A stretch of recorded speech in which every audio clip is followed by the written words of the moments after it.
day everyone. Today we will discuss about the how gender studies, feminism and queer theory are developed. Gender studies developed as an academic field in the late 20th century, but its roots go back to social movements that questioned how societies treat men and women differently.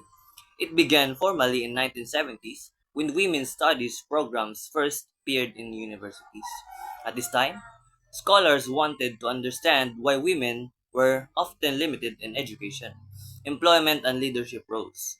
This early stage focused on exposing discriminations and challenging traditional beliefs about what men and women can or should do.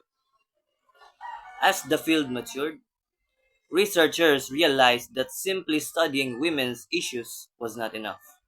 They began to question how gender itself is created. This led to the idea of gender as a social construct, meaning society teaches people what it means to be masculine or feminine. These expectations are not natural. They are shaped by culture, religion, history, and even economic conditions.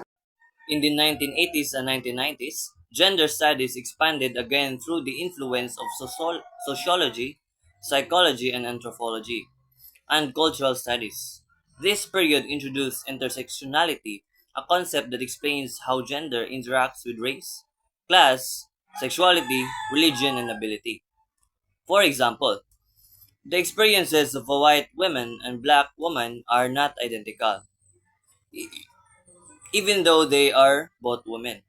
Intersectionality shows how multiple identities overlap to create different experiences of privilege or discrimination. Eventually, the field moved beyond the idea of just two genders. Scholars began studying transgender identities, non binary identities, and gender nonconformity. This broadened the understanding of gender as fluid rather than fixed. It also highlighted how social institutions, like social media, religion, and the law, shape people's understanding of gender roles. Today, gender studies continues to evolve by exploring issues such as gender based violence, workplace inequality, queer identities, representation in media, and global gender systems. It helps us understand not only how gender shapes individuals, but also how it influences culture, power, and social structures. In essence, gender studies develop from a simple study of women's experiences into a wide interdisciplinary field that examines gender as a complex and powerful force in society. Feminism began long before it was recognized as a formal movement. One of the earliest voices was Mary Wollstonecraft, an English writer and philosopher. In 1792, she wrote A Vindication of Rights of Woman, where she argued that women deserve education, equal opportunities, and recognition as rational human beings. At a time when women could not vote, own property, or attend school like men, Wollstonecraft's ideas were revolutionary and laid the foundation for modern feminist thinking. Now let's proceed to the first wave.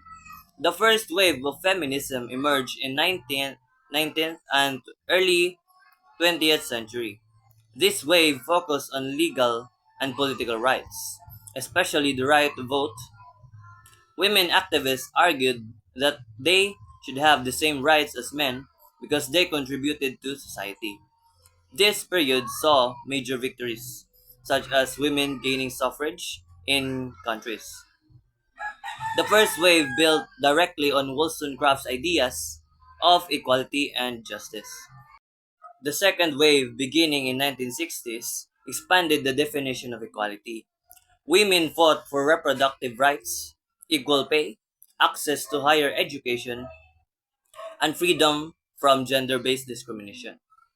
This have claimed that women's liberation must include both legal equality and changes in cultural expectations. It challenges gender roles that limited women to home and questioned beauty standards in workplace and inequality.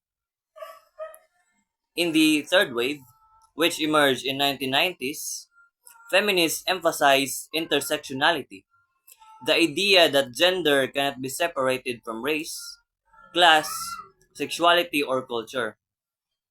They argued that not all women share the same experiences. This wave embraced diversity, individuality, and the idea that feminism should include all voices, not just of those privileged women. The fourth wave, beginning in 2010s, usually technology and social media to promote activism. Movements like #MeToo raised global awareness about sexual harassment, abuse, and gender violence. This wave also centers in inclusivity, bringing LGBTQ issues into feminist discussions and promoting body positivity, consent, and safe spaces. Overall, feminism evolved from Wollstonecraft's early call for women's education into a global movement, fighting for legal, social, cultural, and personal equality. It continues to grow as society faces new challenges, and as more voices join the conversation. Queer theory emerged in early 1990s as a powerful challenge to traditional ideas about gender and sexuality. Its development was influenced by three major forces: LGBTQ plus activism, feminist theory, and post-structuralist philosophy. These forces together questioned why society insists on strict categories, such as male or female, masculine or feminine, and straight or gay. Before queer theory existed, many academic fields treated sexuality and gender as fixed and unchangeable. However, LGBTQ plus activists pushed back against these ideas, arguing that identity is much more complex. The AIDS crisis of the year 1980s also influenced this movement, as activists highlighted how discrimination and stigma affected queer communities. One of the most important thinkers in queer theory is Judith Butler, who introduced the concept of gender performativity. She argued that gender is not something we are born with, it is something we perform. In other words, people learn how to behave as men or women based on cultural expectations, not biology. Butler's ideas help shift the understanding of gender from something fixed to something fluid and shape society. Queer theory also challenges the idea of normal. It examines how institutions such as schools, religion, and media, and the law define what is acceptable and what is not. For example, society often treats heterosexuality as the default or normal identity. Queer theory questions these norms and exposes how they create inequality and, of course, marginalization. As it developed, the theory expanded to include discussions of transgender identities, non-binary identities, and the experiences of people whose identities do not fit traditional categories. By doing this, queer theory recognizes that language, culture, and power all shape how we understand ourselves and others. Today, queer theory continues to evolve, especially in conversations about representation in media, LGBTQ plus rights, gender neutral language, and the visibility of diverse identities. It encourages us to move beyond labels and embrace the complexity of human identity. So, overall, queer theory developed into a framework that challenges rigid categories and promotes a more inclusive and flexible understanding of gender and sexuality.